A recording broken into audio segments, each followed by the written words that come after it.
We're back with another early review. WWE's European tour continues. Friday, they were in Berlin, so we went early.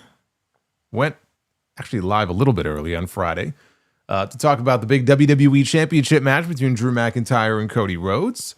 And so here on Monday, no big championship match, but we did have a big main event. First time ever on TV, we had Gunther and AJ Styles. They were in Dusseldorf, Germany. And we had an excellent match, which I don't think should be really a surprise to anybody when they announced the match. I think we all kind of assumed it was going to be an excellent match. The first, hopefully, in a series of them. We know for a fact that we're getting at least one more based on the finish they did here. But I was looking at this and saying, it's January 12th. Can they stretch this out to WrestleMania? And I believe they can. Whether or not they're going to do that, I don't know. But I certainly think there is a way to do that. But this was the first time ever on TV with these two men. For the match we got, I felt like it was an excellent match with a very controversial finish, which was, of course, by design, where AJ Styles came into this main event tonight promising that he would do to Gunther what Gunther did to John Cena. He promised that he was going to come in and he was going to make him tap like a bitch. So he was going after the leg. He was going after the submission. And they did the finish where AJ Styles let go of a calf crusher, believing that Gunther had tapped out, but the referee did not see it. And so therefore the match continued. But unbeknownst to the referee, we had a low blow by Gunther, which then led to the finish and him beating AJ Styles. And upon seeing the replay, it was clear as day that, in fact, Gunther did tap like a bitch. But because the referee did not see it, it did not count. And so Gunther gets the first win, but they did the finish in such a way that clearly sets things up for a rematch between these two. I thought it was a clever way of doing the finish. And I could see where some people might be upset about what they did here. And having Gunther tap out, now, of course, he's going to get chased down even more by chance of you tapped out, just like he did after WrestleMania last year when he wrestled Jey Uso. But they did the finish in such a way where, you look at it, and this is the way I looked at it. I looked at it and, said, okay, Gunther was well aware of the fact that the referee couldn't see the tap. So, everyone's playing checkers, he's playing chess, that kind of thing where it's like, oh, okay, he'll let AJ think he's won the match and then he'll take advantage. And that's kind of the way that I saw it. So I thought it was a clever way of going about doing it. I look forward to seeing what they have in store next. I would assume that we're going to get a rematch between them either Saturday night's main event, which is coming up a week from Saturday, or at the Royal Rumble. And actually, I could see that because if Gunther is not going to win the Royal Rumble, and right now I don't believe he is, I could see them not wanting him to be in the Rumble itself and giving him something else to do on that show. And same for AJ, by the way, because if these two are going to continue on together, maybe they don't want either one of them in the Rumble match and getting eliminated. So we're definitely going to get that in the next few weeks, but that kind of swings back around to the original question I had, which was, are they going to stretch this out to, let's say, a third match or a fourth match and get us all the way to WrestleMania, which is still a ways off? I mean, again, we're still in not even quite mid-January yet. We're talking about mid-April. So that's the only question I have about it, but I was just happy to see Gunther doing something on this show of actual substance instead of coming out and just spitting out more catchphrases and slogans and showing his t-shirt. It was nice to get him back in the ring with someone I would consider to be an equal, going out there and having a competitive match. And that was easily the highlight of the show. One of the other highlights of the show involved Bron Breakker, who was in our main event on the show last week. He was unsuccessful in challenging CM Punk for the World Heavyweight Championship. And he beat him clean. Punk beat him clean last week. And what did I say in the review last week? What I'm going to be watching for this week is how they handle the follow-up with Bron Breakker. The key is in how they follow up on this loss. He should be showing up this week ready to take on the world. And he was. And unfortunately for Dragon Lee, he ate one of the most wicked spears that you'll ever see. The way they shot this was great.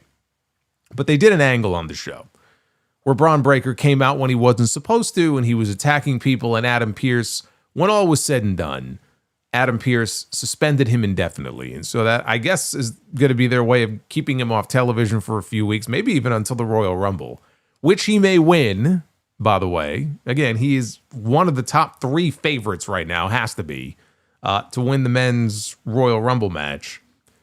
But this might be their way of kind of keeping him away from television for a few weeks. Kind of like that uncaged animal. How are we supposed to control this guy? But they introduced an interesting little wrinkle into things when Paul Heyman pointed out the fact that Adam Pearce put his hands on Bron Breakker before Bron Breakker put his hands on Adam Pearce. And as far as what happened, we'll get into exactly what happened here in a little bit. Because you might be wondering, wait, he put his hands on Adam Pearce. What happened here? We'll talk about it. I thought it was a good follow-up, though, to that. The show overall, it was an improvement from last week's Stranger Things episode, which, again, maybe we're setting the bar low here, but it was an improvement. Not every segment on the show was terribly interesting, but it served a purpose in most cases, and they set up some championship matches for the show next week. Next week, they're going to be in Ireland. The tour continues, and they're going to be in Belfast. And they actually set up another first-time ever match, which is pretty interesting, for the World Heavyweight Championship, where CM Punk is going to be defending his title against Finn Balor.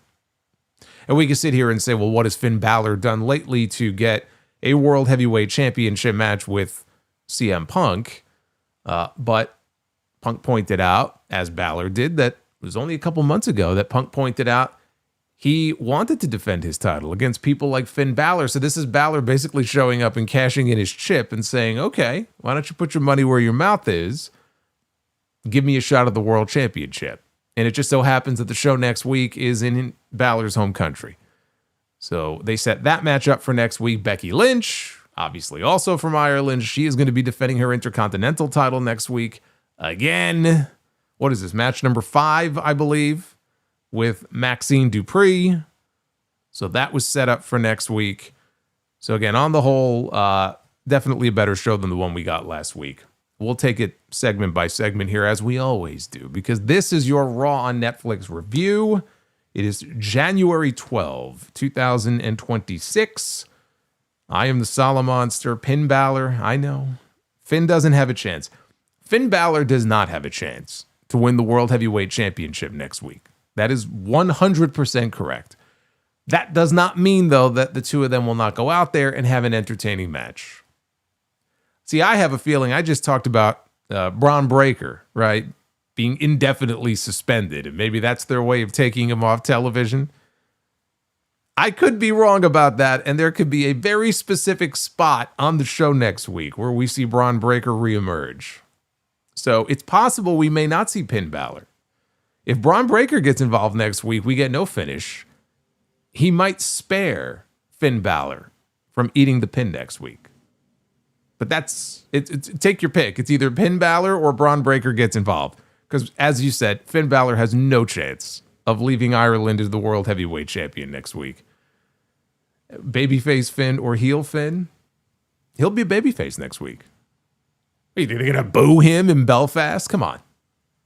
I'm not saying they have to boo CM Punk, but they ain't going to boo Finn Balor next week. Like and subscribe. We are less than 100 subscribers away from 90,000. We're getting very close. So I appreciate all the support there. Super chats are open. We have a little bonus goal going on in the chat. But again, minimum 400 likes here on this video as we are live. And we will do Be the Booker a little bit later on here in the stream. And thank you for all of the feedback so far to episode 946 of The Sound Off, which dropped yesterday, talking the death of Bullet Club and all the news of the week, including another lawsuit against WWE. There seems to be a new one every week. Had a lot of great mailbag questions, too, that you guys sent in. So, again, if you missed the main podcast, go ahead and check that out. That is up right now for your listening pleasure. But let's get into this show here. Now, last week on the show, they opened the show with a women's tag team title match. It was Rhea Ripley and Io Sky challenging Asuka and Kairi Sane, and they won the women's tag team titles. So this week, we didn't get a match. We got an opening promo from the new champions, Rhea Ripley, Io Sky, talking about their win last week. Io said that Asuka and Kairi, they had no respect, so they had to beat the respect into them. And before Rhea could, she was in the process of extending a challenge out to whoever wanted to step up next. But before she could even get out everything that she was looking to say, Liv Morgan and Roxanne Perez beat her to the punch. And Liv said that those titles belong to her because she never actually lost them. So they can do this the easy way and they can give them to her. Or they could do this the hard way and she will take them back. So then Bayley and Lyra Valkyria interrupted and they spoke from the aisle and the fans sang for Bayley as they do here on these international shows. They love singing for Bayley. She said that she knows Liv didn't lose the tag team titles, but her little partner over there did. That being Roxanne. And she pointed out that she just beat Roxanne on Raw a few weeks ago. So if anyone deserves a title opportunity, it is her and Lyra. So Rhea piped up and said, look, we were here to lay down a challenge for anyone. Io started screaming in Japanese. The Kabuki Warriors showed up. They dragged Rhea and Io out of the ring. They laid them out. Then they climbed into the ring. And all of the challengers, all the other women that were in the ring, they started brawling until Rhea and Io got back inside. They cleared all of them from the ring.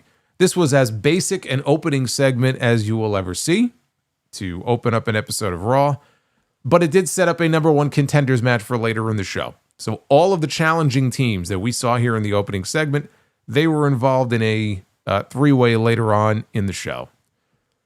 Now, so long as Stephanie is out hurt. We actually did see Stephanie later in the show, but she's not going to be wrestling for a while yet.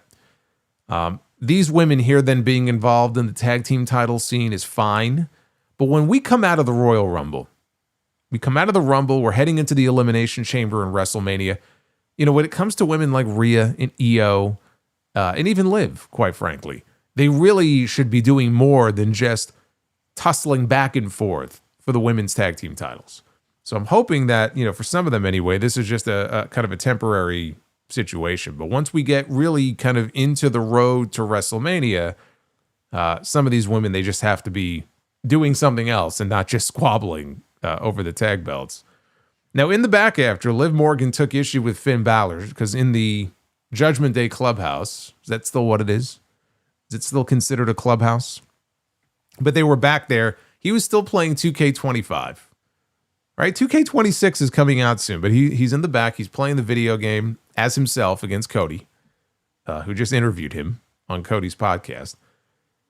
And Liv Morgan took exception to this because he wasn't paying attention to what they were saying, and evidently he wasn't even paying attention to what they just did out in the ring. So she said she thought Finn had said the Judgment Day wanted to win all the gold in 2026. And he's not even paying attention. He's more interested in playing games. So she left, and Roxanne got up in Finn's face and said, she has a point. And then she left. And Balor just told them, you just watch, girls. You just watch. Honestly, this is probably the most realistic segment on the entire show. I give them points for realism here with the woman yelling at the man for playing video games and not paying any attention to a word that she's saying. Perhaps some of the writers could relate to this, but this felt like one of the more realistic cutscenes that we get here on this show. So in the back, actually, we might have people watching this right now who could relate to that. We go to the back. Jackie Redmond is interviewing AJ Styles about his match tonight with Gunther. What is it about Gunther that makes this so personal for him? AJ said this business is about respect. Respect for the mat. Respect for your opponent. And to those who came before you. He and John Cena, they didn't exactly see eye to eye on everything, but said that they bonded over that word, respect. And week after week, Gunther disrespects John Cena, so he slapped the taste out of his mouth last week because John could not. Tonight, he's going to teach Gunther about respect, and he's going to make Gunther tap out like a little bitch. We had Javon Evans, the newest addition to the Monday Night Raw roster, who signed his contract last week during commercial. Javon Evans was here for his first official match on Raw as a full-timer on Raw against Bravo Americano with Ryo and El Grande Americano in his corner at ringside. Rob says, I am playing 2K25 right now. I relate. Well, I hope you're playing 2K25, but you're paying attention to what's being said here. Don't pull a Finn Balor. El Grande attacked Evans after Ryo distracted him. Evans fought back. He hit Bravo with a leaping dive and a nice running knee strike for a 2 count. Bravo responded with an airplane spin, which Michael Cole said looked familiar. Well, clearly, Bravo has been watching Tyler Bate matches. And I don't know where Tyler Bate is, but wherever he is, I hope he's doing well. At least we know he's got a fan here in Bravo Americano. So Bravo went to the top. Evans, though, brought him down with an avalanche Spanish fly, followed by an OG cutter for the win. Man, that OG cutter, it looks great. He's 21. Is that what he is? 21 years old? I don't know that the OG cutter will be his finish, though, when he's 31. I do question that. He gets some really good height, and he takes that flat back from like 12 feet up. It looks great. I just don't know that he'll be doing that as his finishing move 10 years from now. We'll see. We shall see. But it got him the win here. El Grande attacked Evans after the match, threw him over the announce desk. Evans reemerged on top of the barricade right behind the announcers, but he was cornered, right? He had nowhere to go. And so as the Americanos tried to swarm him, he leapt clear over not just them, but even the announce desk. And he slid into the ring. They chased after him. He immediately left the ring and jumped out over the top rope and ran down the aisle to safety. So this was a nice little showcase here for Evans, who now owns wins over Ryo and Bravo. One would assume we'll be getting the singles match soon with him and El Grande. As far as him running away from these guys, I'll allow it. 3-on-1. He won't be as bouncy at age 30. No. See, I feel like all of us were somewhat bouncy at 21. By the time you hit 31, you're not really as bouncy as you used to be. By the time you hit 41, the only thing bouncing, are probably parts of your body that begin to kind of sag and go in the other direction. Maybe it depends on the sex, I guess, what sex you may be. But like things, they don't bounce, or maybe they do bounce, but it's just in a different way. So he could be the bouncy boy right now. But yes, eventually that's going to have to change. So we have Paul Heyman in the back. He approached Adam Pearce. Pearce told Heyman, he asked him, where is he? Because we saw the Vision earlier, but Bron Breakker was missing. We saw Heyman, we saw Logan Paul, Bronson Reed, Austin Theory, but there was no Bron Breakker. So Pearce wants to know where he is. Where is he? It's like Batman, right? Where is he? He says if Bron Breakker plans to arrive with bad intentions, he should turn around and go home. Pearce said he wasn't in the mood. He wasn't going to tolerate it. Heyman said he would relay the message. He didn't sound very sincere when he said this. During a commercial break, Jey Uso entered through the crowd to his music to basically cut the same promo he and his brother cut from the crowd the week before. The only difference is this time it was during commercial and it was just Jay and not Jimmy. So it was just for the live crowd, and if you missed it, you didn't miss much. After this, we had the World Heavyweight Champion. We had CM Punk out to the ring, singing his song and encouraging, or trying to encourage the crowd to do the same thing because they were not as loud as you would expect. You know, for these international crowds, they tend to like to sing. Like if Randy Orton were to walk out, they probably would be singing his theme song. The people really, again, they weren't going crazy or anything. So you could see Punk as he's walking. He's like, come on, sing along. He's trying to get them to sing. So he said he plans to be the world champion forever, which I certainly hope is not true. But as his good friend Cody Rhodes found out, just because you want that doesn't mean it's going to work out that way. Anything can happen. But the road to WrestleMania runs through him, and he's looking forward to seeing who's next in line to challenge him for the World Heavyweight title. And this is where we got Finn Balor's music to interrupt. And who was it? I think it was Robbie from Barstool made a comment, which I agree with. If it was Balor's old music, this crowd really would have gotten into it. But this newer music that he comes out to, it's kind of hard to really get into. But there were a lot of fans who were happy to see him. all the same. So he joined Punk in the ring, right? The godfather of the Bullet Club. I just talked about Balor on the podcast yesterday. Talked about his significance when you consider the fact that he was the one who founded Bullet Club and all that has come out of Bullet Club in terms of some of the bigger names that have come out of the group and some of the other things he's done in his career also. You know, he'll be a first ballot Hall of Famer one day. Not really treated like one, but he will be. So he gets in the ring, said that he's not waiting for the Rumble. He's not waiting for the Elimination Chamber. And he's not here asking for a handout. But when Punk won that title, he named Balor as someone that he would want to face. So here he is. And Punk said that, you're right. I did mention your name as someone I wanted to test myself against. But that was 2 months ago. He goes, where have you been? Said, I see you in the back playing video games. Because you're playing video games, you're worried about Dom, you're worried about JD McDonough. Some weeks he would swear he's just shining Liv Morgan's shoes. Said, you watched me go through the War Games match at Survivor Series. You saw me go to war last week with Bron Breakker for the World Championship. What are you looking to do? Pick the bones? You're going to be facing... am I going to be facing Finn Balor, or am I going to be facing Finn Balor and the Judgment Day?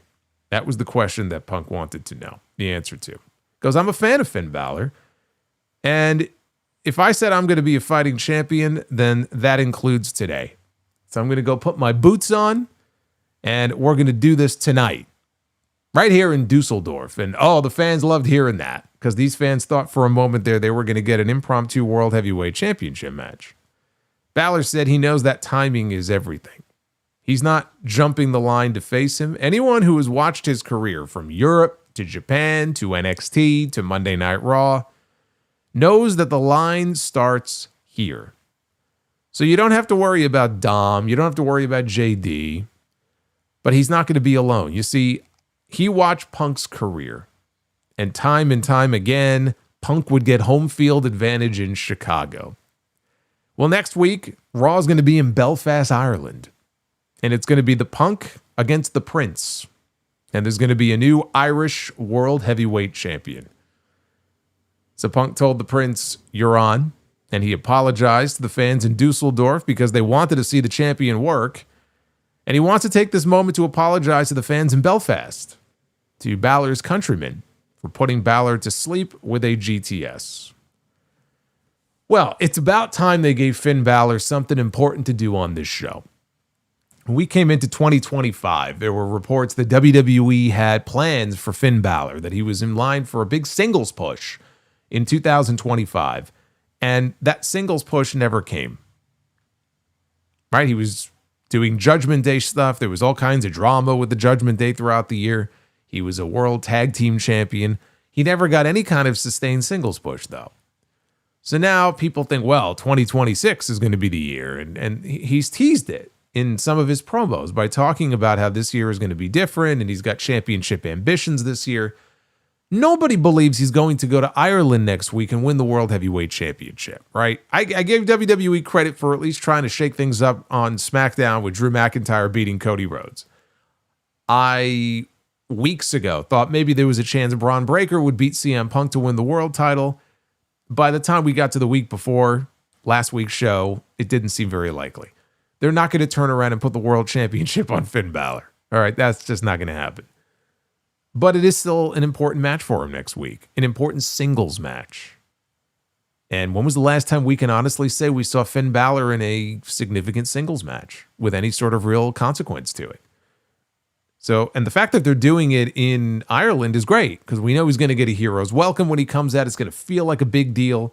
So, and they're billing it as a first time ever match, which I assume it is. So I'm looking forward to the match. Only question really is, do we get a repeat of last week where Finn Balor loses clean to CM Punk, as Bron Breakker did? Or are we going to see Bron Breakker, despite the suspension, which I'll get to in a little bit, are we going to see Bron Breakker show up next week and try to extract a measure of revenge on the man who beat him? Now, he didn't go after Punk tonight, oddly enough. Punk was in the building. He didn't go after CM Punk. So maybe Maybe he won't be so obsessed with Punk next week, even if he shows up. But I definitely think there's a possibility that he might. Maybe they did the suspension angle to keep him off of television altogether. There's just, again, anybody who has any thought in their head of this going Finn Balor's way next week, I don't know what to say other than not to set yourself up for disappointment. I know Balor's got a lot of fans out there, people that want to see him get pushed again, people who think it's very unfair that in all of these years, very much like Kevin Owens, and the only reason Kevin Owens had a run with the Universal title is because Finn Balor got injured. So Balor and Owens have a lot in common in that they got called up to the main roster, and it's been about a decade. And outside of that very initial reign as Universal Champion, which for Balor lasted 24 hours, neither one of these men have ever held a world title in this company, which is kind of crazy when so many other people have had the chance to do so, and they've remained popular after all these years. And I can't sit here and tell you that it will never happen for Finn Balor, but there's a reason I call him Finn Balor, and I started calling him that years ago, because that's the role that he has been designated to play on this show. He is Finn Balor. They use him more often than not to help get other people over and elevate other people and not himself. And maybe they feel like he's popular enough that he can sustain it and it's okay and it doesn't do too much damage. But he has been slotted at a certain level. Even though he's wrestling Punk next week, it's a television match, right? I'm not prepared to say that this is going to suddenly become a regular thing where he's featured in main events. I don't see that happening. Maybe eventually when Dom comes back, maybe he's the one to take the Intercontinental title from Dom. Maybe that's the WrestleMania match. I don't know. But it will not happen next week. That I will tell you. Maybe a hostile crowd, though, towards CM Punk. We'll see. I don't think they'll be very hostile towards Balor. Punk, though, could be 50-50, or it could be a crowd that's really not there to see CM Punk. We had a number one contenders match. My curiosity is killing my God. me just like a cat would be killed by the curiosity, yeah. Oh, my. Death Scythe. Curiosity killed the cat. So we have here, who was it in the chat? That was Mark. Said, McDonough returns and turns on Finn, kicking him out of the Judgment Day. Of all the ways that they could ultimately kick Finn Balor or remove him from the Judgment Day, that makes no sense. That makes no sense. As far as McDonough showing up at all, I'm not expecting it because he just had surgery not that long ago. I don't believe he's supposed to be out for a long time, but I mean, I suppose he could show up for moral support just to show his face, but I'm not expecting him to be there. I'm not expecting him to get involved. But yeah, him kicking Balor out of the Judgment Day, for what purpose? What purpose would that serve? For JD McDonough to take over as the leader? Even though there's not supposed to be a leader, but what purpose would that even serve? Why would he do that? Balor's been a friend to him this entire time. That doesn't even make any sense. And Dom, we're not even going to see Dom probably until the Rumble. But who knows? Maybe Dom makes a big return next week and he accidentally cost Balor the match. I'm telling you, we could be in for a Balor and Dominic match at WrestleMania. I could see Balor winning the Intercontinental title, but something has to go very, very wrong between the two of them to really kick that off. You know, Dom trying to show up and do the right thing and then inadvertently costing him the championship. I would say that'd be a pretty big way to kind of drive more of a wedge between the two of them. But we had a number one contenders match for the women's tag team titles. The Kabuki Warriors, Bayley and Lyra Valkyria, Liv Morgan and Roxanne Perez. Those were the teams involved. The winner gets a championship match against Io Sky and Rhea Ripley a week from this Saturday at Saturday night's main event in Montreal. I'm sure Charlotte and Alexa, Nia and Lash are very happy to see that they had a number one contenders match without them being involved. I'm sure they're just elated right now. So the teams all brawled outside until Kairi wiped everybody out with an insane elbow off the top. There was a big stacked powerbomb spot out of the corner with everybody except Asuka, with Kairi getting the worst of it. Asuka was not pleased, so she hit Roxanne with a German suplex, and then she hit Bayley and Lyra together simultaneously with a double German suplex. Asuka then held Lyra so that Kairi could go up top and hit the assisted insane elbow, which she did. And then she covered her, and the referee refused to drop down and make the count. And the referee is explaining that Kairi was not legal, so therefore he can't count the fall. And then it sort of fell apart there for about a minute because Liv jumped in to break up the knot pin, I guess you would call it. And then you could see, Bayley is laying there on the mat, Asuka, and they're all sort of communicating with each other, talking to the referee, trying to figure out, where to go next and what to do next. So everybody starts trading moves until Lyra caught Kairi as she attempted a flying crossbody because she weighs nothing. So she caught her with ease. Valkyria hit a neck breaker, or a back breaker rather. And then Bayley tagged in, followed with a flying elbow drop. Asuka broke up the cover. Perez hit Bayley with pop rocks, but Kairi broke that cover up. Kairi then tossed Perez out of the ring, but then Liv Morgan flies in from out of nowhere, and Liv Morgan hits Oblivion. And she gets the pin to win it for the Judgment Day. This made no sense. And I'm going to tell you why this made no sense. If I was following along correctly, this makes absolutely no sense. If Kairi Sane was not legal, like after that spot that I just described, she never tagged out. But the referee refused to count the fall for her because he claimed you're not legal. So I can't count this fall here. If she wasn't legal, then how the hell can Liv Morgan pin Kairi Sane? What sense does that make? Again, after the spot earlier, I went back and watched it a second time.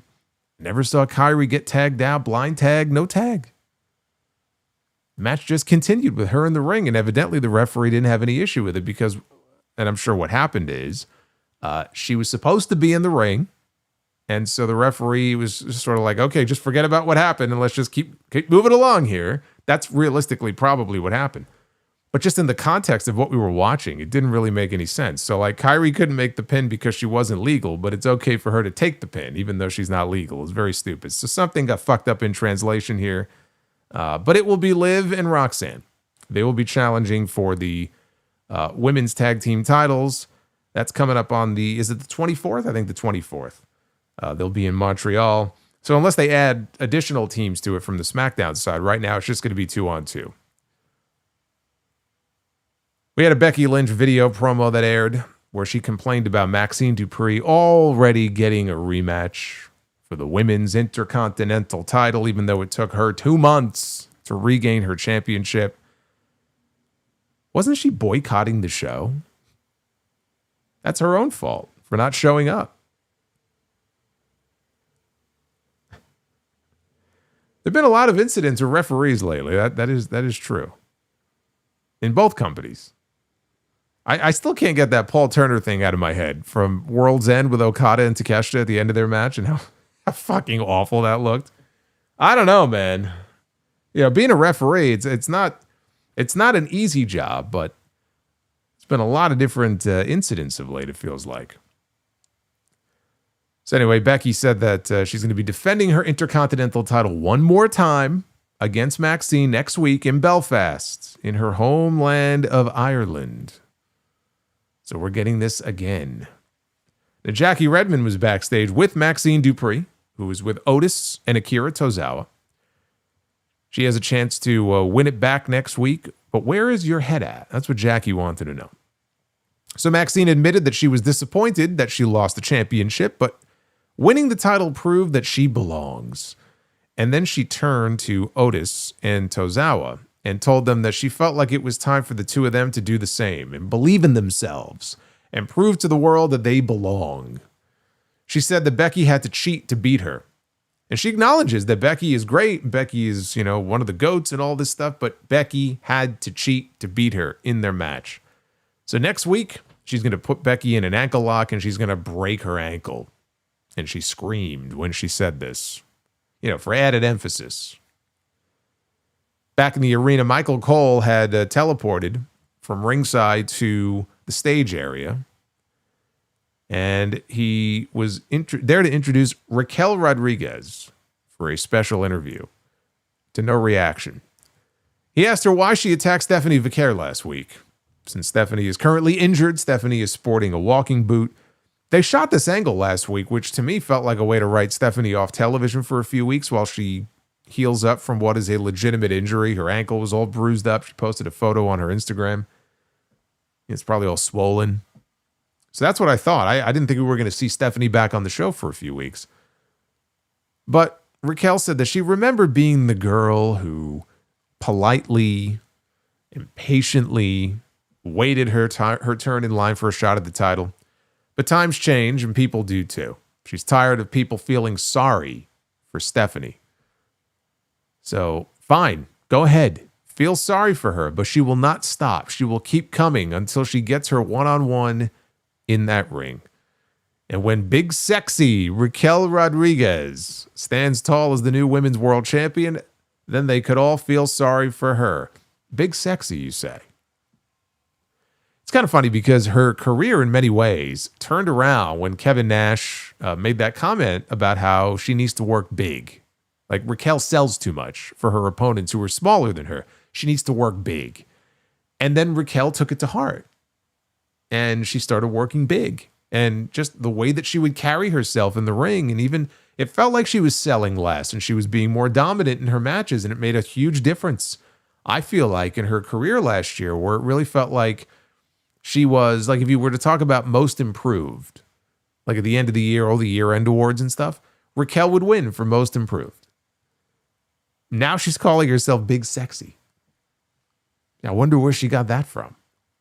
Soon we're going to have Kevin Nash out there as her manager. You imagine that? Towering over everybody in the women's division.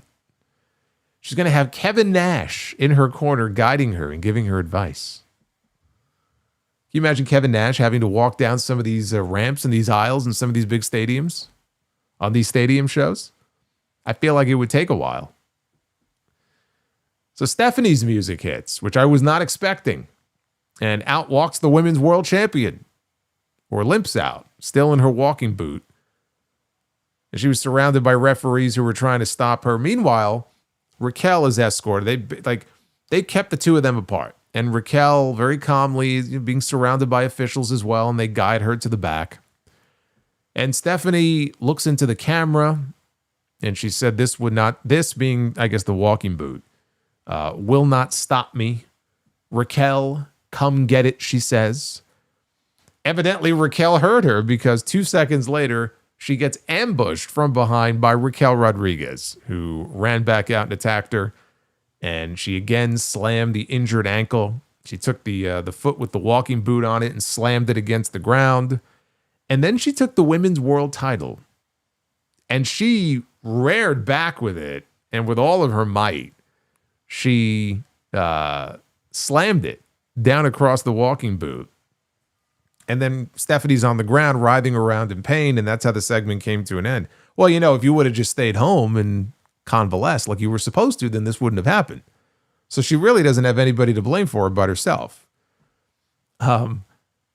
She broke the belt, by the way, when she did that. Raquel swung that belt so hard, and it was the side of the belt that had the the gold buckle, as one side of the belt usually does, the tip, the gold tip. She slammed that part of the belt against the walking boot in the ground, and she broke it. She posted a picture online, Stephanie did, of the broken gold tip, just barely still attached to the belt. I hope that was a replica and not the actual thing, because a lot of times on these shows you can tell when they're using a replica. So, I mean, look, I thought as far as the promo itself, Not that Raquel had a whole lot to say here, but just in terms of the way that she spoke and the way that she carried herself, I thought it was good. I think it's the sort of thing we need to see more of, her getting some promo time. I said that about Maxine Dupree, someone who I don't think would have had nearly the same confidence that she has now on the microphone a year ago. And the only way to get better at it is to just get more time to speak live in front of crowds and not just have these Judgment Day clubhouse segments in the back. It's good to have a segment like this every now and then. So she's gotten herself to a point now where I could believably see her as the women's world champion. I don't think that when they have that match finally, one-on-one, no Nikki Bella, just one-on-one, especially with Raquel getting one up on Stephanie every week and leaving her lying on the ground, writhing around in pain. I don't think that Raquel's winning the title from her, but I could envision Raquel Rodriguez at some point here this year being the women's world champion. And maybe that factors into an eventual babyface turn and split from the Judgment Day, and we eventually get Raquel against Liv. I don't see that being a WrestleMania match this year, but I could see that being the eventual direction for later in 2026. And as far as Stephanie is concerned, I mean, look, it's good that she's at least consistently on television. My curiosity is killing me just like a cat would be killed by the curiosity. Yeah. At least she's consistently on television now each week. She has something now for her to actually sink her teeth into in this feud, which she didn't have any of this. For weeks and weeks and weeks, she was like just forgotten about here on her own show. Now she has a real feud. And one that doesn't involve Nikki Bella. I'm not even counting the Nikki Bella feud. That wasn't even a real feud. That was a match to do to kill time and give Stephanie something to do at Survivor Series. But here you have somebody who actually, unlike Nikki Bella these days, has some credibility built up. And, it's a match that people are going to want to see, once Stephanie is able to get medically cleared. So I like it. I just don't see Raquel being the one to take that title from her. At this point, it feels like, health permitting, Stephanie should be walking into WrestleMania as the champion. The only question is, who does she defend against? And to answer that question, we'll have to wait and see who wins the Royal Rumble. And if it's somebody from the SmackDown side, then how do they decide a number one contender on the Raw side? They show clips of Drew McIntyre's appearance as the WWE champion in Glasgow. On Saturday, Drew had a homecoming with the belt. Everybody was very happy to see him come home with that championship. And they promoted that he will be making an appearance on SmackDown this Friday. They're going to be in, I believe, Manchester, so he will be there. We go backstage, and Otis and Tozawa, they approach Jey Uso. Said they heard Jey putting the division on notice, and they asked Jey, how about us?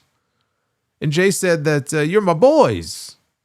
What we said last week, that was more kind of a statement to the rest of the tag team division. Which honestly is a very shitty thing to say. If these are supposedly your friends, it's like, yeah, when we were talking about giving people a title match and warning people about coming after these titles, we weren't talking about you guys. Like, you guys are a bunch of fucking losers. Like, you guys aren't going to be challenging for these belts. So Otis got serious and he got up in his face. And Jey took his glasses off and he said, all right, he would convene with Jimmy, but he warned them that they would be standing in the ring with the best tag team in the game. Otis and Tozawa are going to be wrestling Brodito. I'd love to see it. We had Penta and Dragon Lee teaming up to take on Bronson Reed and Austin Theory. Dragon Lee hit Reed with a DDT coming out of a commercial break. Penta then made the hot tag. He hit Theory with a backstabber. Dragon and Penta, they handed out super kicks to everybody, including Logan Paul, who was out there at ringside. Dragon Lee wiped out Logan and Theory with a flip dive. And as Dragon Lee was outside the ring, and he's right there at the foot of the aisleway, and Dragon Lee is out there, and I don't know if he was posing. I don't know if he was just stunned. I don't know what was going on here because he had plenty of advance warning of what was coming. He had plenty of advance notice here. But out of nowhere, Bron Breakker shows up. He ran down that ring, and the first camera angle that we saw, we only saw him when he got there. But he speared the fuck out of this guy. Just absolutely mowed him down with a spear. He speared him into the upside down, and the referee calls for the disqualification. Penta then invited Bron into the ring, so Bron jumped in. He speared him as well. So Breakker was about to kill Dragon Lee with a running spear on the outside. He was about to circle the ring, but as he went to go begin, Adam Pearce showed up out of nowhere. And the general manager of Raw, he stands in his way, and he stops him, probably saves Dragon Lee's life. And he's yelling at him and admonishing him. And as this is going on, and actually the way they shot this was well done. Because as he's yelling at Breakker on the outside, and Breakker is just listening to what he's saying, you could see in the background, in the ring, Bronson Reed has ascended to the top rope, and he comes diving off with a tsunami splash to Penta. So then Pearce hears this and sees it, and he gets in the ring, and he walks right up to Bronson Reed, and he admonishes him as well, and he warns him. So while he's doing that, Bron Breakker slips into the ring, and he delivers another spear to Dragon Lee. So Adam Pearce walks over to Bron Breakker, and he grabs him by the shoulder, and he spins him around, and he gets up in his face, and he's telling him, "I'm sick of this shit." So Bron violently grabs Pearce, and he backs him into the corner, and he's yelling at him, "What are you going to do?" He's basically threatening to murder this man. So the rest of the Vision, Paul Heyman, they come over to try to hold back Breakker, and Pearce is yelling at Paul Heyman and the Vision to get him out of here. So he did. And they showed a replay of that running spear after the commercial break. And you're going to probably see this on social media if you didn't see the show, but it's this great overhead drone shot of Bron Breakker when he initially walked out from the very beginning of the aisleway, and the drone very quickly, because he's going fast, and the drone is just following from overhead, and it's a long run. He got a real running start, and it makes it look so much more devastating. And then, of course, he cuts down Dragon Lee with a spear. It looked tremendous, absolutely tremendous. So in the back, Penta and Dragon Lee, after this, they were being tended to in medical. Javon Evans showed up to check on them and reminded them, "Hey, if you need my help, I'm here for you." I think they could have used your help a few minutes ago. Then they cut to Bron Breakker. He's walking. It looks like he's leaving. He's walking through the back. Adam Pearce shows up behind him screaming, "I'm not done. We're not done talking yet." So he goes up to Breakker, and they're face to face. And he goes, "Putting your hands on the boss. You know what? You're going to get some time off, because as of this moment, you are hereby indefinitely suspended." So Breakker and him, they're like nose to nose, eye to eye here. Pearce had this huge wad of spit dripping off his chin. He was just freaking out and screaming and losing his mind here. Heyman, after Breakker finally walked off, Heyman moseys up to Adam Pearce, and he tells him, "You just made the biggest mistake of your life." And Pearce thought he was talking about Bron Breakker. He goes, "No, I'm talking about you.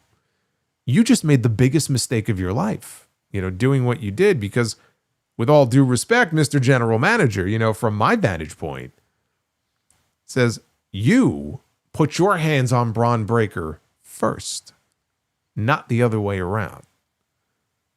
And the crowd went, "Ooh, he's right." He is technically right. Adam Pearce put his hands on Bron Breakker and spun him around before Bron Breakker ever put his hands on Adam Pearce. That is true. And we'll see if there's any repercussions for that. We'll see if maybe this suspension will be overturned very quickly as a result of that. I don't know. But Breakker interfering in the match. Look, the match itself was a waste of 9 minutes. The purpose that it served was exactly what you saw there at the end. It wasn't even about the match. It wasn't about Austin Theory. It never is about Austin Theory. It wasn't about Bronson Reed or, Dragon Lee or anybody like that. It was about, how can we get Bron Breakker on this show and get him involved in a way that leads us to this interaction with him and Adam Pearce? He has to go crazy. He has to be a wild man out there. You have to give Adam Pearce a reason to come out and yell at him and reprimand him and to have a confrontation between the two of them. And so this is what they came up with. The match was a means to an end. It was to set up the angle that came after the match. And the angle I thought was very well done. I think Adam Pearce's performance in all this was very good. Again, I already talked about the spear that Breakker gave to Dragon Lee, who of course is a smaller man than him, weighs less. And so when he goes out there and he kills, guys like that, and they can, sell for it or go flying or whatever, that makes it even better. But when he gets that running head start, again, I love that drone shot. It just made it look so much more devastating that way. He had to come out this week and look like a killer. It would not have been enough for him to just show up and fall in line and be in their corner, during their tag team match, right? He should be furious, mostly at himself for losing. But he should be furious about losing to CM Punk last week. And so this week he was uncontrollable, right? He was the uncontrollable wild man out there until Pierce suspended him. So they did what they had to do. I thought it was well done. And now we'll see. Do we not see him again until the Rumble? Does he show up again next week on the show? Where is this story going to go? Where Pierce put his hands on him first? Right? Is Pierce going to get into trouble for it? I don't know. But when he lost last week to CM Punk, I said it then, that it vaulted him way up to, if not the top of the list, in that top 2 or 3 mix. Like Roman Reigns, Bron Breakker, like those right there have to be the 2 favorites right now. I'll even throw Obafemi in there, because there's always the off chance that they could just shock everybody and have Obafemi show up in the Rumble and fucking win the whole thing. I don't think that's going to happen, but he's in that top mix right now of favorites to win the Royal Rumble. Because the way things right now are looking and shaping up, I do think that all roads lead to probably a WrestleMania rematch between CM Punk and Bron Breakker. Maybe Seth Rollins is involved. If Rollins can be cleared in time for Mania, they could kind of slip him in there because he never lost the belt. He hates Punk. He hates Bron Breakker for kicking him out of the Vision, so maybe it turns into a 3-way. But I think he's going to be in that mix. That's where I think things right now are headed, because if they're not, then I don't know what else you would do with him that would make any sense, given the way they're positioning Bron Breakker so strongly on this show. What else would he be doing that would be considered important on that show, if not wrestling for the World Championship? I wouldn't mind it if they did a non-title, like, singles match as an attraction between him and Roman Reigns. Not for any titles. I would be okay with that too. I don't know that that's the direction they're going in. But he's going to get his rematch for that title. He's got to earn it, though. One way to earn it would be to win the Royal Rumble. We got a brand new video package. Speaking of Obafemi, we've had the same video package running the last couple of weeks on Raw and SmackDown. We got a new video package. And again, no date, no message other than his name at the end of it. The reports are out. The belief is that Obafemi is going to Monday Night Raw. They have not said that yet, but it looks like that's where he's going to be headed. It's just a matter of when. At this point, I say just wait for the Rumble. You may as well just debut him in the Royal Rumble. But it looks like he's going to be there on Monday nights. He vacated the NXT Championship after he beat Leon Slater last Tuesday. He left the belt sitting in the middle of the ring.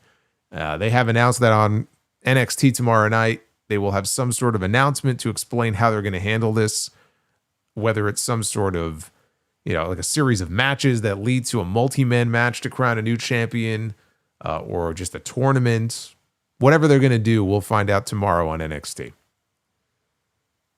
And then it was time for our main event. First time ever on TV. I can't say first time ever, just because I'm almost positive these two have had house show matches before. I know for a fact, I remember seeing an image of them in a steel cage match at a live event, I think last year. But on television. Never done before. AJ Styles one-on-one against Gunther. Styles was all over Gunther early on. He was targeting Gunther's leg with a series of kicks. Gunther slammed AJ on the apron. Styles fought back. Gunther cut him off again with a clothesline, but AJ kept fighting back until Gunther finally chopped him off the top rope and he fell all the way to the floor, and that took us into a commercial break. Gunther held control throughout the break. When they came back, he was chopping the shit out of AJ. Styles, though, tried to make a comeback. Gunther took his head off with a lariat to a big pop. So I should point out here, like, clearly Gunther was cheered by the majority of the fans. It wasn't anything like overwhelming or anything like that, but, when he was coming up on the independent scene, and I think they pointed this out on commentary, he spent quite a bit of time, working in Germany. And I think, the WXW promotion. So, it's not just that he's a fellow European. Like, he has a lot of history and a lot of experience working in Germany. And he has a lot of fans in Germany. AJ was not booed, though. You know, it wasn't like he was booed out of the building or anything, but Gunther had the crowd advantage here. So when he would go on offense, he would have a big chop or a big move or a big sequence of moves. The crowd would pop for him. So Gunther did the "You Can't See Me," and my curiosity is killing me just like a cat. I can see you. By the curiosity, yeah. Hey, dude here, I could see you. I could see dude here in that $13 super chat. And same to Callum, who also dropped one a little while ago. Thank you, brother. Get to your messages here in a little bit. Get them on in. And we'll read through them. So here, he did the "You Can't See Me" bit. And then he told AJ to duck. And then he hit the ropes, and wouldn't you know, AJ ducked on the clothesline attempt. But as AJ came, or as he, ducked, he took out Gunther's leg with a low drop kick. 3 dragon screws followed. Gunther tried for a Rainmaker clothesline. Styles, though, countered with a Pele kick. And he got the calf crusher applied. Now, remember, he said he was going to not just beat Gunther in this match, he was going to tap him out. That was a story going into this. I'm going to do this for John Cena, and I'm going to tap you out like a little bitch here in this match. So he got the calf crusher applied. And Gunther reached the bottom rope to force the break. Styles tried for a springboard, and whatever he was going for it was unsuccessful because Gunther chopped him as he went for it. But AJ went back to work on the leg, and he set up again for a springboard, but it was a springboard. He wasn't going for the phenomenal forearm. He wasn't even going for the springboard 450. He did a springboard 360 into a leg drop across the injured leg, which is kind of innovative, and I haven't seen AJ do that before, so that was kind of cool. I enjoyed that. So he went right back to working on that leg, and now he is setting up for the phenomenal forearm. He sprang off the ropes, but Gunther dodged it into a sleeper hold. AJ fell backwards on him, though, into a pinning combination. Gunther kicked out. Then he dropped AJ with a hard clothesline, and he got a powerbomb with a deep stack. AJ kicked out. So at this point, the crowd is chanting, "This is awesome." And Gunther yelled for AJ to slap him. It's like, "Slap me now," like he did last week. So Gunther slapped AJ, who at this point is on his knees, and he gave him another hard slap. So they traded chops by Gunther, forearms by AJ. Styles got another roll through into another calf crusher to the bad leg. Gunther, though, reached over right next to him, grabbed a hold of AJ's head, and repeatedly slammed him into the mat. So think about the match that AJ had with Brock Lesnar at Survivor Series all those years ago, because that's how Brock got out of the calf crusher. That's what Gunther did to him here. Gunther delivered a shotgun drop kick that sent AJ flying backwards. AJ landed on his feet, though, on a powerbomb attempt that followed. And again, he transitioned into a calf crusher. This was the third one, I believe, of this match. Styles rolled him over back to the center of the ring. And Gunther he's trapped. He's in pain. It's a painful hold. And he's got nowhere to go. He's in the center of the ring. And started telling all of a sudden, AJ releases the hold and jumps to his feet, and he starts telling the referee that he tapped. He goes, "Gunther tapped." Right? People are very confused right now. What's going on here? But AJ is insistent that this man tapped. He tapped on his thigh, but the referee didn't see it. So the referee goes over to Alicia Taylor to tell her the match is going to continue. Now, I'm not sure why he felt the need to do this. He could have just told AJ, "I didn't see it, keep wrestling." But he walked over to the ring announcer to tell her this, like, the match is going to continue. I don't think she ever made any kind of announcement either. But it was an excuse to divert the referee's attention, because as this was going on and AJ walked back over to Gunther, without the referee seeing, gave him a low blow. And this the crowd booed. So he gave him a low blow. Then came the power bomb with the stack. And this time, Gunther picked up the win. Now, after the match, they showed a replay from a different angle, because from the main television angle, you couldn't see it. But they showed it from the opposite side, right? Because they got cameras all over the place. Probably have fucking cameras in space, this company. So they showed it from the opposite side, and it was clear as day. he was tapping on AJ. It looked like he was tapping that ass. Isn't there like a meme? There's a meme. I don't know what match it's from, but Gunther's on the outside of the ring and he was getting ready to chop somebody, but he's got his hand back like this and people, they memed it and they use it all the time. He looked like he was tapping that ass. He's smacking AJ on the ass like over and over, like he's enjoying himself like multiple times. So of course AJ thought the guy tapped out because he did. So he released the hold, but it's clear as day, like on the replay, that Gunther tapped out and the referee couldn't see it because his view was obstructed, right? He wasn't on that side, so he couldn't see it. And so Gunther picks up the win. Wade Barrett on commentary said it was the smartest thing he had ever seen. And Gunther was standing on stage and he was all smiles and pumping his fists up in the air. And he was the happiest guy in Dusseldorf. And that is how they went off the air. I thought that it was a clever way to do that finish to set up for at least one more match, which I think most of us figured, this match was announced on 1 week's notice for television. It can't be the only match, obviously, that we're going to get between these two. So I think most of us knew we were going to get at least one more. This feels like it's going to be more than just another match. This should be a whole series of them. But they did the finish in a way that guarantees that we're going to get a rematch here between these two. And that's fine because what we got here was excellent. I thought what we got with these two in the time that we had before the fucked finish was very good. And I could see people taking issue with Gunther tapping at all. But as I said at the beginning of the stream, I saw it as Gunther knew what he was doing. He was in pain. He was trapped. And he said, you know what? I'm going to tap on this side so the referee won't see it. And in the off chance that AJ decides to let go of the hold, which of course he did, that will give him an opportunity to recuperate. And when the referee tells him, hey, I didn't see the tap, Gunther could strike. Now, he did do the low blow, which is something that Gunther usually doesn't need to resort to when, taking a shortcut like that. But that's how tough an opponent AJ was for him. It puts over AJ in that Gunther was desperate. He knew, shit, this is not going to end well for me here if I don't think of something on the fly. And this was his way of getting out of the hold. A hold for which there was no escape because he was trapped in the center of the ring for the third time. So I thought it was clever the way they did it. He took the cheap way out. And now they can run this back. When do they run it back? You've got Saturday night's main event coming up.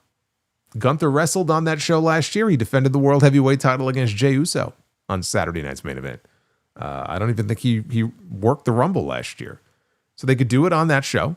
They could do it at the Rumble. If they want to keep both of them out of the actual Rumble match, they could do it there. It almost has to be on one of those two shows. But one thing also that doing the finish this way shows, and I like what they did with the calf crusher aspect of it. It establishes the calf crusher as a move where you can now believably look at it and go, oh, even Gunther, he might tap out from this move, right? He's not going to, but they got you to buy into the possibility now that he might because he did, but the referee just didn't see it. So the next time these guys get in the ring and wrestle, you could add a submission stipulation to it. You can make it a submission match if you want to. Because now we know both guys have submission holds that they can rely on. Gunther with the sleeper, AJ with the calf crusher, but they have legitimized the calf crusher now in the eyes of fans who maybe didn't buy into it as a potential finish before. They have legitimized it as a potential finish in a match with Gunther. He tapped once, he might tap again. So I like that they did that as well. Are they going to keep this going through to WrestleMania? That's really the question now. Because it is January 12th. WrestleMania is what? April 18th and 19th or April 19th and 20th, right? We're still a solid 3 months out from WrestleMania. We've already had match number 1. We're already talking about match number 2 potentially being in the next 2 or 3 weeks.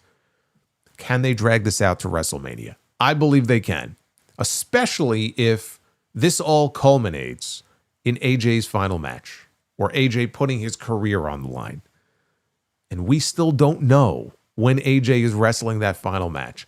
I don't want to know. I hope that doesn't even leak. I hope they keep that super secret. So nobody knows for sure until it actually happens that it's going to be AJ's final match. But I absolutely think you can, kind of drag this story out. You got to make it interesting, of course, but you can get this to WrestleMania and pay it off there. If that's even the plan for Gunther at WrestleMania. It's also possible they're doing this now because they have some other idea in mind for what they want to do with Gunther. Maybe they're going to do Gunther and Brock Lesnar. Maybe they're going to do Gunther and somebody else. But I'm just saying, if this was the plan for Mania, you could absolutely get there. It's going to be incumbent on them, of course, to come up with the right story for it and to keep it interesting for long enough. I can see where some people might get tired of it, but I think you could definitely do it. But this was a fine first entry in what will hopefully be a complete series of matches here between these two. Is AJ going to win any of them? I don't think so. Because think about it. Like, do you really need Gunther or want Gunther to be, forget tapping out, just losing in general? Do you really want Gunther to be losing in the very first program he has coming out of the retirement match with John Cena? I mean, that really wouldn't make any sense. Sucks for AJ if he has 3 matches with this guy and loses all 3 of them, but I certainly would not be beating Gunther now in January or February or March or even April. I wouldn't even think about beating Gunther until at least SummerSlam. Put him in there with Ilya Dragunov. At least that long. You want to take full advantage of what you did last month, then you shouldn't be thinking about beating this man. AJ basically did beat him tonight. It's just the referee didn't see it. He got the visual win. It just didn't count in the record books.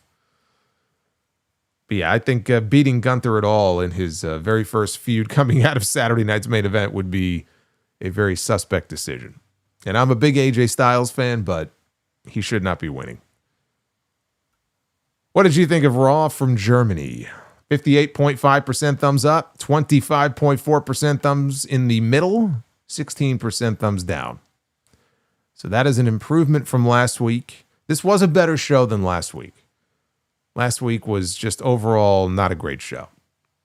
So this was a definite step up from what we had with Stranger Things in Brooklyn. I hate to say that they gave my fellow New Yorkers the show that they gave them last week, but they can't all be winners.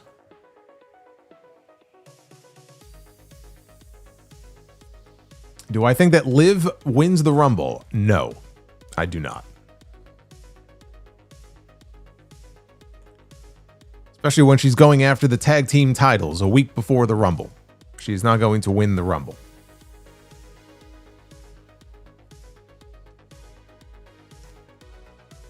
Happy Monday, says Joseph. Happy Monday to everybody. We're starting a new week here. We got shows every night of the week this week. I do anyway. I should say I do, because tomorrow, Tuesday Night Titans will be on JD's channel, not this channel. But we got Raw tonight. We got TNT tomorrow. We got Dynamite, the post show on Wednesday. I am planning on going live on Thursday night, probably about 11:15, for the TNA on AMC debut. And then live on Friday, probably around 8:30, 9 o'clock. SmackDown is going... I'm going to probably watch SmackDown earlier in the day with my VPN. Unlike last week, that's a 3 o'clock Eastern start, not 2 o'clock. And that's, by the way, that is the same for Raw next Monday. Just be aware of that. Raw's airing on Netflix next Monday, 3 p.m. Eastern. Today it was 2 p.m. Eastern. Next week it's going to be 3 p.m. Eastern. So yeah, going to be a lot of shows, a lot of streaming this week. Hopefully you will join me for all of it. I know Joseph will be here. Joseph's got a whole bunch of messages here. He's very happy it is the 60th anniversary to the Batman 66 show. And the surfing contest. I don't remember that. Did you know Clint Eastwood almost played Two-Face in that show? But they cut the character. Can you imagine Clint Eastwood in any kind of Batman production? I can't even picture that in my head. I don't have a favorite episode, though. I would casually watch it when I was a kid, so I don't have a favorite one. Did I know that Gomez Adams himself, John Astin, played the Riddler for 2 episodes? I did not know that. Have I seen the Keanu Reeves movie, Johnny Mnemonic? No, I remember it. Remember hearing about it. Never saw it. And have I seen Billy Zane superhero movie, The Phantom? I did many years ago. I saw The Phantom. I saw Darkman, which had, I think, Liam Neeson. Bugsy, the movie Bugsy. That one I did not see. Do you think both Mercedes Moné and Jon Moxley will return to WWE in the future? Well, I mean, the future is a long time. Moxley, I could see being an AEW lifer. Mercedes, I believe, eventually will be in WWE again, but not for many years. I think she's very happy where she is right now. Do I think Bryan Danielson will return to WWE in the future? Again, I think he's very happy where he is, so I'm going to say no. And I do not remember that episode, Joseph. Again, specific episodes, I don't really, there's none that I could think of. It's more just sort of memories of it, general memories that I pieced together of that show. Looking back at it, do you wish Macho Man had won the Royal Rumble?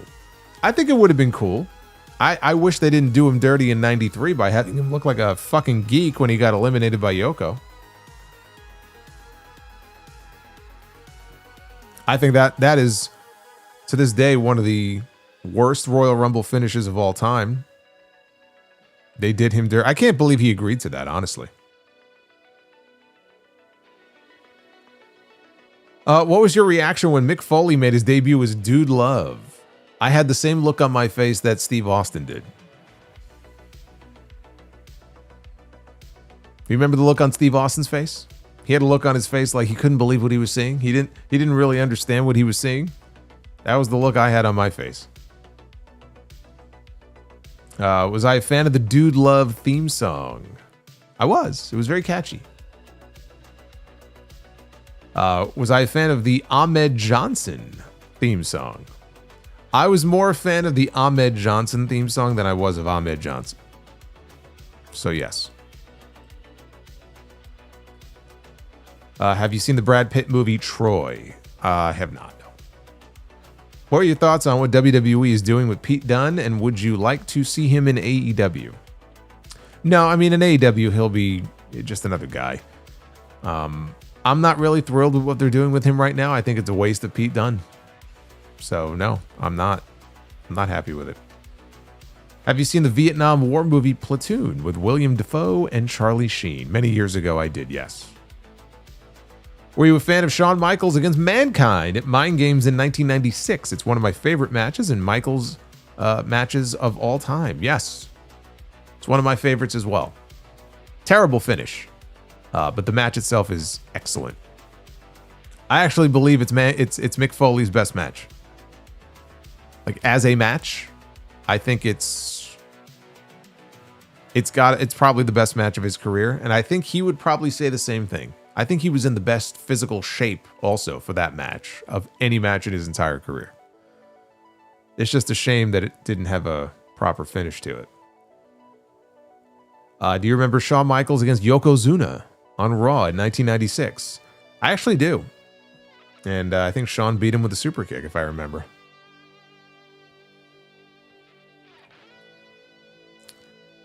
Joseph says, I hope you had a great weekend. And have a blessed, safe, and wonderful week. You too. You as well, Joseph. I appreciate all the love. Death Scythe with an orange super chat. You know we're getting serious when we see the orange ones. I predict Punk will drop the World Heavyweight Championship at the Royal Rumble. Then he goes on to win the Rumble by eliminating Cody. Then at the Elimination Chamber, Punk puts his title shot on the line against AJ Styles. Why would he do that? And Cody wins back the WWE title, and we get Punk Cody at WrestleMania 42.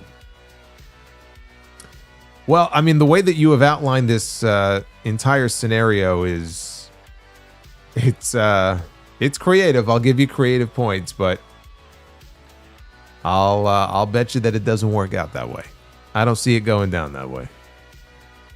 Why would Punk? Why would anybody put their shot on the line in a match? It's just so. It's so dumb. I know we've had baby faces do it before, but they're dumb. They're dumb. You earn that shot.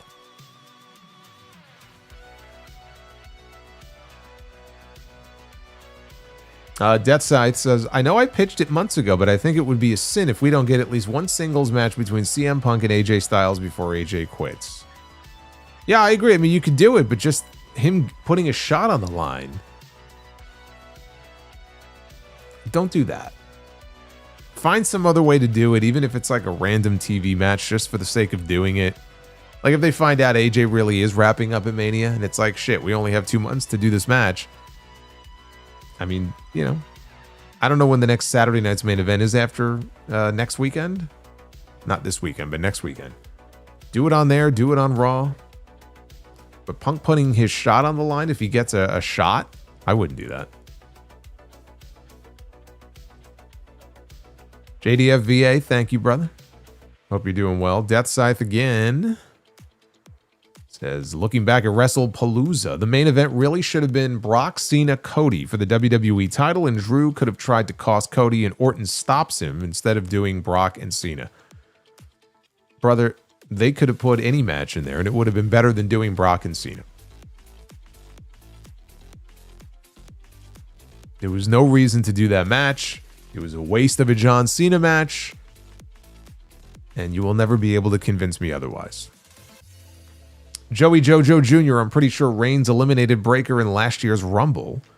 I'm predicting that they are the final 2 this year with Bron Breakker winning. That would be a nice comeback for Breakker, wouldn't it? Give it right back to Roman. I like that.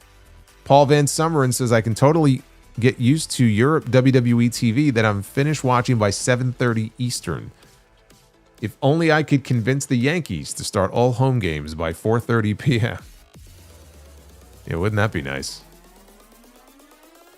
Oh, Cheza. Look at Cheza's with us. Good morning, Solomonster from South Africa. 4:30 a.m. Tuesday. Wow. I hope you're getting up for work and you didn't just get up to tune into the stream. It's good to see you, Cheza. Cheza, I'm sure... I can't even talk. Cheza, I'm sure, does not usually have the chance to join live. So I'm very happy to see he is with us live. Alexander, thoughts on the Priscilla Kelly controversy? I'm not going to talk about it. I saw she deleted her social media. I think that's stupid. Hopefully she's okay. Brian Finelli says, only saw the first 30 minutes of today's Raw, but sending love towards the goal from the middle of the Atlantic en route to the Caribbean. Oh, I'm jealous now. I wish I was en route to the Caribbean. 8 more people on land can do the same. How many to 90K solo? Last I checked, it was about 80. Right around 80 more and we'll hit 90,000. Well, enjoy your trip. Deathside says, what do you get when you mix the little blue pill with spinach? A strong finish. I'm not familiar with the little blue pill. I have no need for the little blue pill. Maybe you can relate. I don't know. Paul Carpenter. So can Lyra go against Becky again for the IC title now that she won it back? Does it reset the rules of not challenging her for it?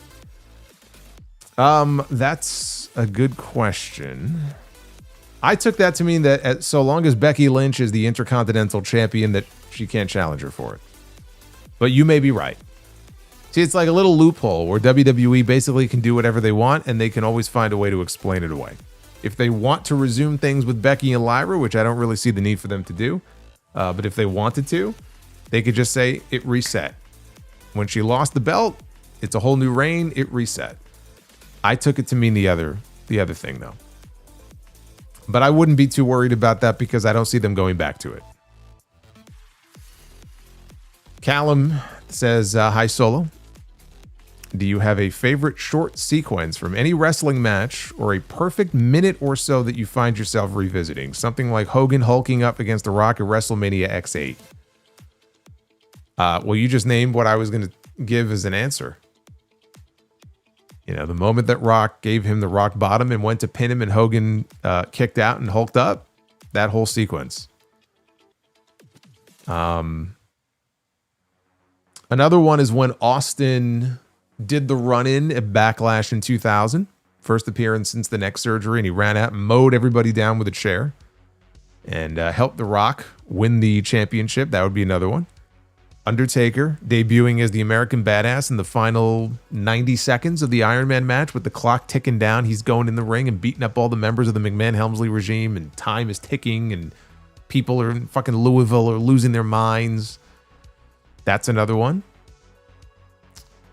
There were a bunch of like New Japan, not even just Tokyo Dome, but like classic New Japan main events, mostly that involved Okada. I mean, he was kind of the master of that final sequence. AJ Styles was part of a few of those.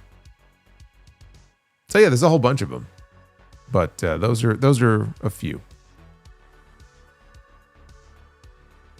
Alexander says, last time Tozawa won a match on Raw was November 25th, 2024. That's actually more recent than I would have guessed. Dude here, 73. Happy New Year, Solo. Do you think we still get the Lucha Brothers in WWE? I like Dragon Lee, but I thought they would bring Phoenix to Raw after the new year. Instead, they put Lee with Penta and Mysterio to face the Vision. Yeah, we'll get it at some point. It's just stupid. I mean, they have Penta teaming with everybody except his brother. It's dumb at this point. And what are they doing with Phoenix on SmackDown? Nothing. But yeah, we'll get it eventually. We were going to get it at the AAA show. But Penta wasn't medically cleared yet. Dried Ribs and Chicken says, Raquel Rodriguez is a bad woman. She did some damage on the women's world belt. She did. She broke off the gold tip. I thought she cracked it down the middle or something. She tweeted out like, I broke the belt, and then I saw the video clip that Stephanie posted on her IG, I guess. Surprised it was just the gold tip that got broken. My curiosity is killing me just like a cat would be killed by the curiosity, yeah. Toya Ain't Nice says, had a bad day, thanks. Thanks for making it less bad. Yeah, the super chat got a little, you can't see it on screen. It got a little warped, but I think that's what she was saying. Well, I'm sorry you had a bad day. And I'm glad it could be a little less bad here, tuned into the stream. The day is almost over. Tuesday is a new day. And hopefully Tuesday will be better than Monday. Alexander says, Gunther against Obafemi will slap. Yes, it will. And Oba should win that match. That's why I wouldn't do it for a while. The Mount Vernon Kid says, what was for dinner, Solo? I made my brother Malcolm and I lamb chops, mashed potatoes, and Mexican corn. Well, that was a lot better than what I had. I had cereal. So, thanks. Thanks a lot. And he says, the Gunther and AJ finish was just like the Undertaker against Brock SummerSlam 2015. Well, I mean, not exactly. I mean, didn't they...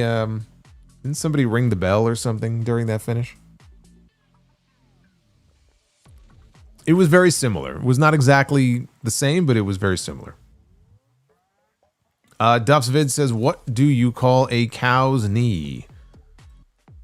A burger joint. A burger joint.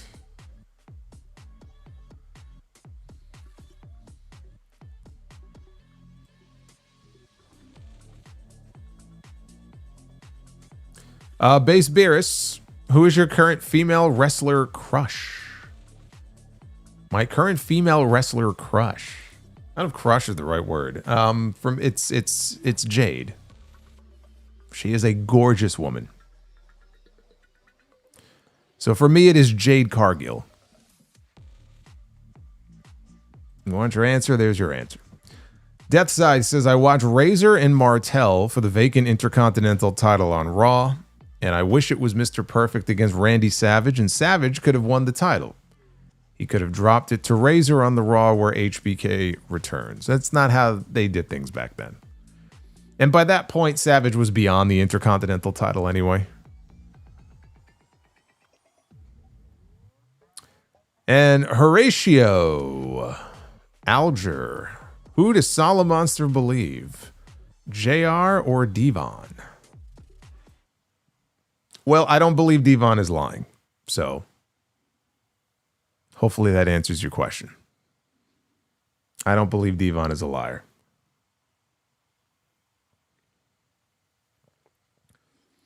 Duff's Vid says, I was asked, how much do binoculars cost? I said, I don't know. I'll look into it.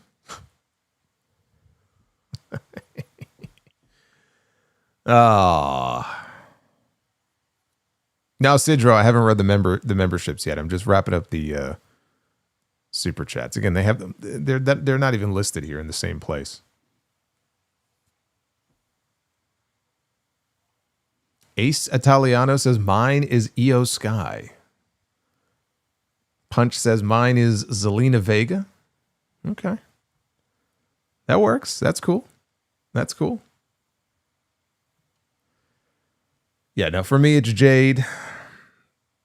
You got Bianca on that list. Of course, Stephanie. Stephanie has to be on there as well.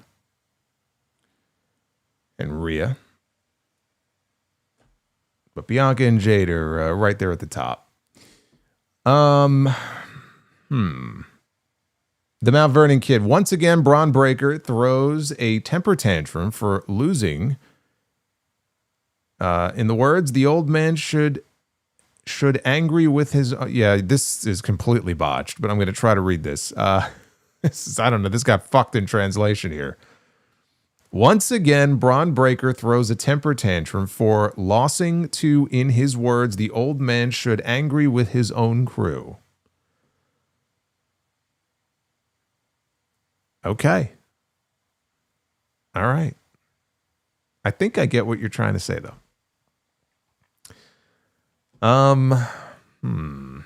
Linkmaster says, Calf Crusher has always seemed incredibly painful. Oh, it is. It is very painful. But so is the figure four. Like, if you apply a figure four leg lock, I've had that applied to me when I was younger. It is very painful. It's like bone on bone. Marshall, do you like bagels? I do. I don't eat them much anymore. A lot of carbs. And I can't have like cream cheese on it. So it's like, I'm toasting them and I could put some jelly on them, but otherwise I'm just eating them plain. It's like, you don't want to be having bagels every day, but I do like bagels. And Bobby means this year's Women's Rumble is going to be unpredictable with all the questions and uncertainties, but the chamber is more uncertain. Uncertainty is a good thing. Not everything needs to be so predictable. So I like the uncertainty.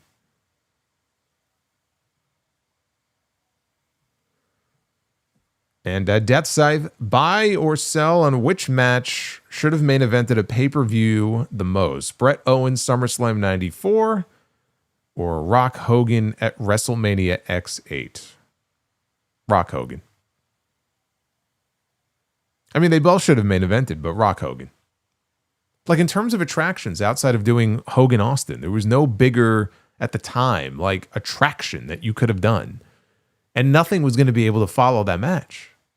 Plus, it's Hogan's first time in the Sky Dome in so many years since the match with Warrior and just everything. Like, how do you not close with that match? But it's this idea that the title has to close. Of course, they didn't feel the same way about SummerSlam, where the title did not close, but Triple H was like, the title needs to close for the game. I'm going to win.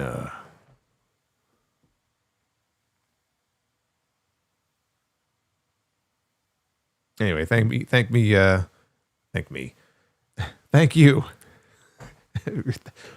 too. Thank you, Death Scythe. All right, let me go check the member chat that Sidro sent. Let's go see what Sidro had to say here. A little bit earlier, if I could find it. For the game in the main event of WrestleMania with my shitty, boring promos.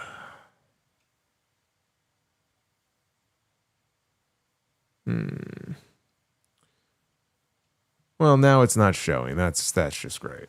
Thanks a lot, YouTube. It's very helpful. Very helpful, YouTube.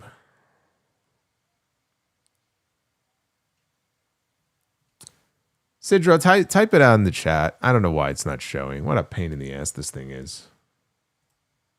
It doesn't want to show me. It has turned against me. Oh, wait. You can copy and paste it into the chat.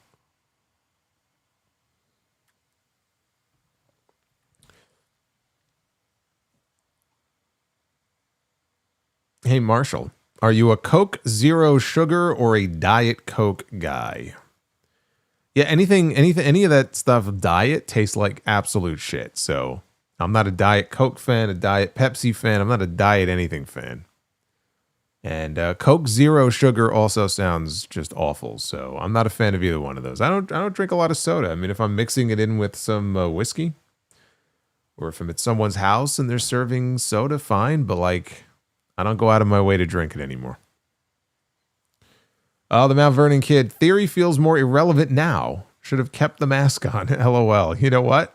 As soon as he took the mask off, you're right. He basically became irrelevant. You're not wrong about that. Sidro said, condoms don't guarantee safe sex. A friend of mine was wearing one when he was shot by the woman's husband. P.S. Hope you are well, Solo. Much love. You know, there's a lesson in that. Nothing that I can relate to, but there is a lesson in that. Thank you, Sidro.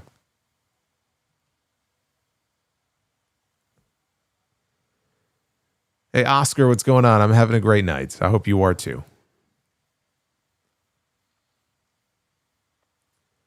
Duff's Vids, what soda do blind people hate? Pepsi.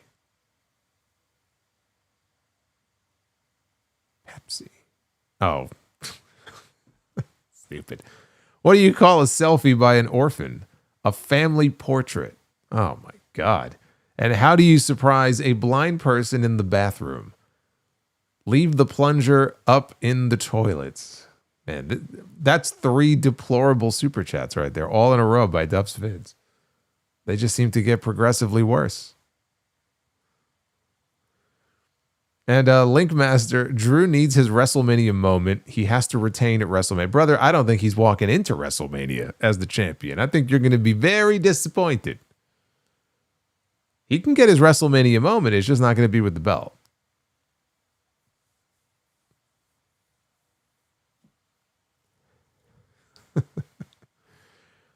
Leave the plunger. Handle up in the toilet. That would certainly be a surprise.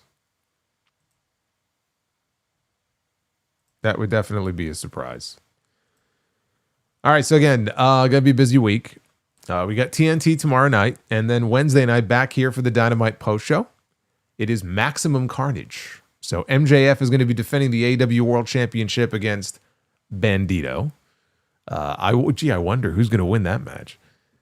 Thursday night, I'll probably be live here. After 11 o'clock, we'll talk about the debut episode of TNA on AMC. AJ Styles, fresh off his loss to Gunther, is going to be in Texas on Impact this Thursday, doing what we don't know. But Mike Santana will also be getting his return match for the TNA World Heavyweight Championship against Frankie Kazarian. And who knows what other surprises there may be. And then Friday night will be the SmackDown post show, probably around 8:30 or 9. 3 o'clock Eastern, I'll hop on my VPN and watch SmackDown from Manchester. And we'll go live a little bit earlier than usual so I can get you out of here a little earlier than usual on Friday nights. And then I can relax. Oh, no, I can't, because I have to prepare for the podcast on Sunday. So it's always something around the corner. But anyway, be well. Stay safe. I appreciate all of the support. We will try to hit that 400 likes and do Be the Booker on Wednesday. We're going to have to wait. We're going to have to wait and see and try again on Wednesday. But come on back and we'll do it all over again. Until then, take care, guys.